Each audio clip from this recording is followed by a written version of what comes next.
Hi guys, welcome back to my YouTube channel. My name is Tessie and today we are going to be recreating this style. A client requested for it and I decided to film the process for you guys. If you're yet to subscribe, kindly do that and let's get right into the video. For this project, I'll be working with 4 yards of Ankara prints. So guys, we'll be cutting out the front. I folded my fabric into two. To know the amount of fabric to fold is your round lap measurement divided by 2 plus extra 2 inches. So I have my round lap measurement, that's my tie measurement divided by 2 plus 2 inches. So this will serve as my waistline. So from the waist, I'll come down to the hip line. So the hip line is 10 inches. So I'll chalk 10 inches and connect it into a straight line. So guys, the next line is the crotch line. To get your crotch line, your hip divided by 4 plus 1 inch. So the hip I'm working with is 44, divided by 4 is 11 plus 1 inch, which will give me total of 12 inches. So for the crotch, I'm using 12 inches. From the waist, I'm just going to come down to 12 inches. After chalking 12 inches, I'll go ahead now to connect it into a straight line. So guys, the next line is the knee line. So from your waist to your knee. So from the waist to the knee is 19 inches. I'm just going to chalk 19 inches and then connect it into a straight line.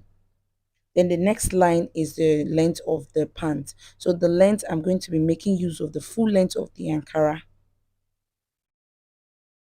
So as you can see, I have my waistline, my hip line, my crotch line, my knee line, and then my trouser length. What I'll be doing next is at the hip line, I'll place my hip measurements divided by 4 and also add 1 inch for sewing allowance. So your hip divided by 4 plus 1 inch for sewing allowance. Go ahead, chuck it down there. So what I'll do is connect to the waistline. So from that point, I connected it up to the waistline.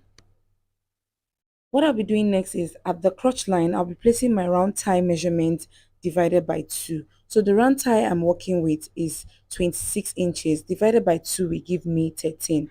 So I'll go ahead now to place 13 inches at that point and then add extra 1 inch for my sewing allowance. So what I'll do next is to curve in the crotch. So I'll use my curve ruler to do that. You can use your free hand, anyone that works for you. So I'll just connect the points.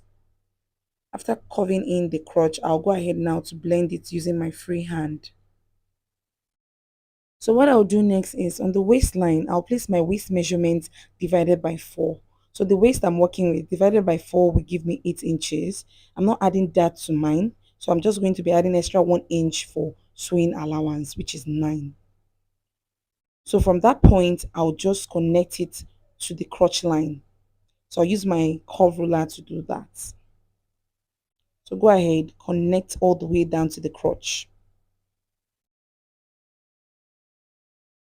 Then what I'll do next is I don't want this pant to be palazzo, that's free. But if you want it very free, what you do is from this crotch line, just go all the way down, just connect it all the way down. But I want mine fitted a bit. So what I'll do is just check what I have on that crotch line. So I'll go ahead now to check what I have from this point all the way down here. So I'll place my tape and check. I have like 15 inches thereabouts. I'll divide it into 2, which will give me 7.5. Then I'm just going to chalk that 7.5 on the knee line. After chalking the 7.5, I'll take my round knee measurement divided by 2. The round knee is 22 inches, divided by 2 is 11. So you have to share 11 inches on both points. So what I'm going to do is to share the 11 inches on both points, but I don't want it too fitted, like I said. So I'm not going to be chalking 5.5. I'm going to be adding some extra inches to it. So I'll be using 6.5 here and also 6.5 at this other point because I don't want it too fitted. But if you want it too fitted, go ahead to use your round knee divided by 2, whatever you have, share it among the lines. So I'll go ahead now to connect from the crotch to the knee line, then from this other point to the knee line as well. So from this point, I'll just go straight down and also go straight down at this point. So guys, from this point, I'll come down by 1 inch. So I'll just come down by 1 inch and then connect from this point all the way down to that 1 inches line. So guys, we're good to go with the front. I'll go ahead now to cut out the front.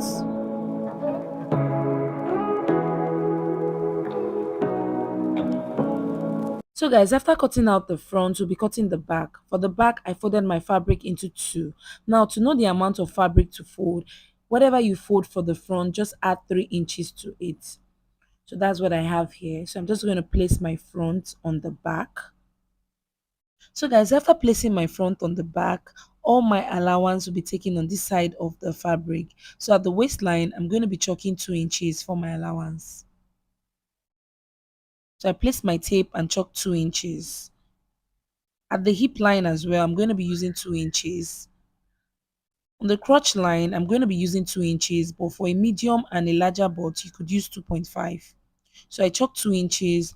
Then at the knee line, I'm going to be chalking 1.5. So I'll go 1.5 all the way down. So guys, after doing that, I'll be connecting my lines.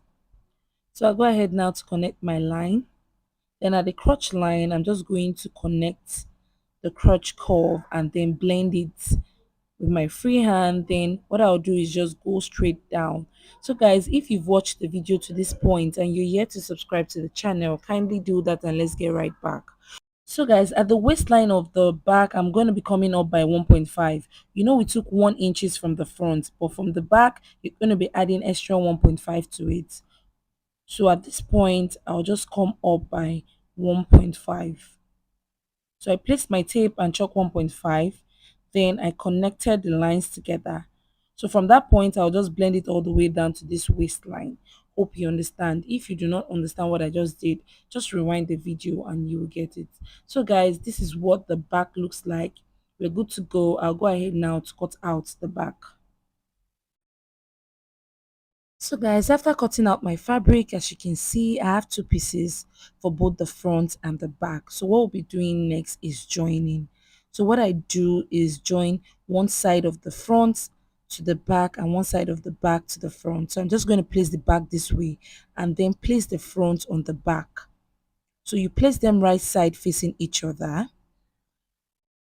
Then after placing them together, I'm going to be stitching using 1/2 inch all the way down. So I'll do the same thing for this other side as well. So guys, after stitching, I'm going to place them together this way, right side facing each other. Then at this side of the front, I'll stitch 1/2 inch all the way down to the crotch line.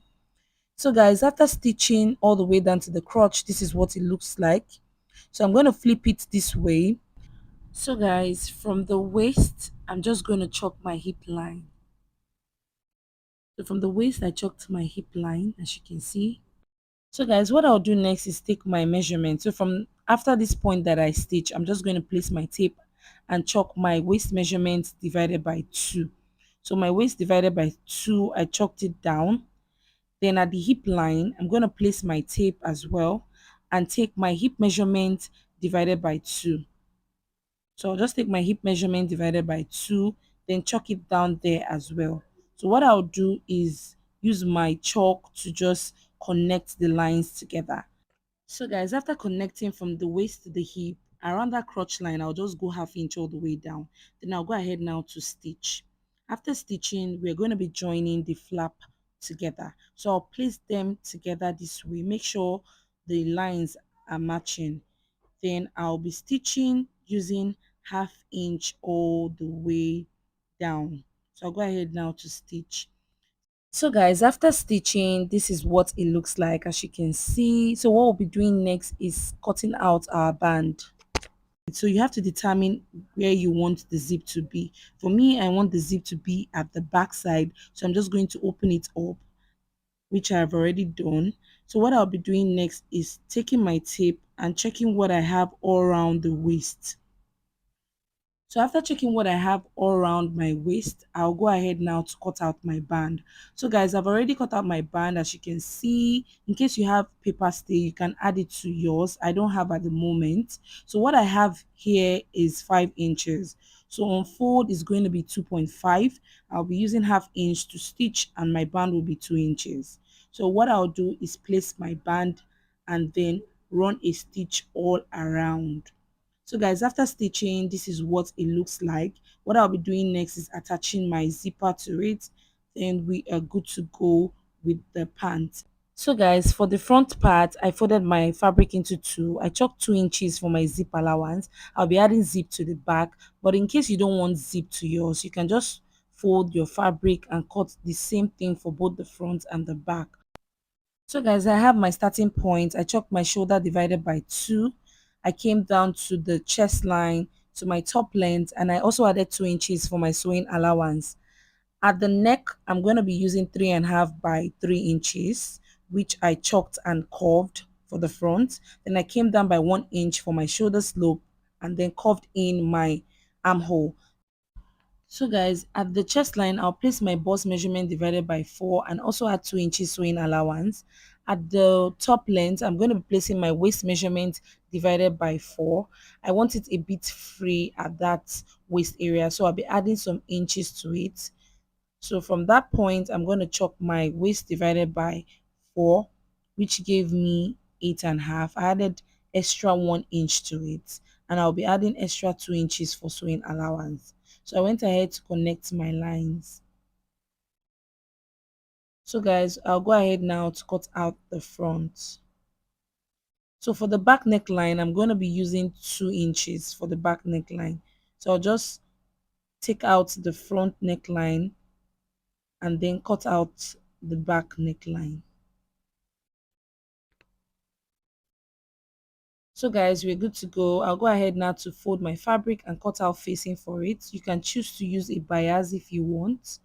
So I'll cut the facing for both the front and the back. I'll place them right side facing each other, then stitch and turn. So guys, for the sleeve, I folded my fabric into two, chalked the starting point, and then chalked the length of the sleeve, curved my armhole, and then took my sleeve measurement and I'll be cutting it out. I'm going to cut the second sleeve. After cutting, I'll make sure to notch. So guys, after attaching my facing to the front and the back, I'll place them together and stitch the shoulder using 1/2 inch. After stitching, this is what it looks like. We'll be attaching the sleeve to it. I've folded the down part of the sleeve as you can see. So what I'll do is open up my fabric and then place my sleeve on the shoulder area. Then stitch using 1/2 inch all the way down to the armhole. Then do the same thing at this other sleeve as well. So after stitching, I'll be shaping the dress. After shaping, this is what it looks like. I'll go ahead now to open up my zipper allowance and attach my zip to it and then fold the down part. We are good to go. So guys, this is the final result. I'm sorry I wasn't able to fit this dress. It's for a client and also it's too small for my mannequin. So this is what it looks like. You can check some of my previous videos on how to make pant trouser. You see how it fits perfectly. Hope this tutorial was helpful. Please do not forget to subscribe to the channel, like this video, drop a comment, and I'll definitely see you guys in my next class. For now, bye.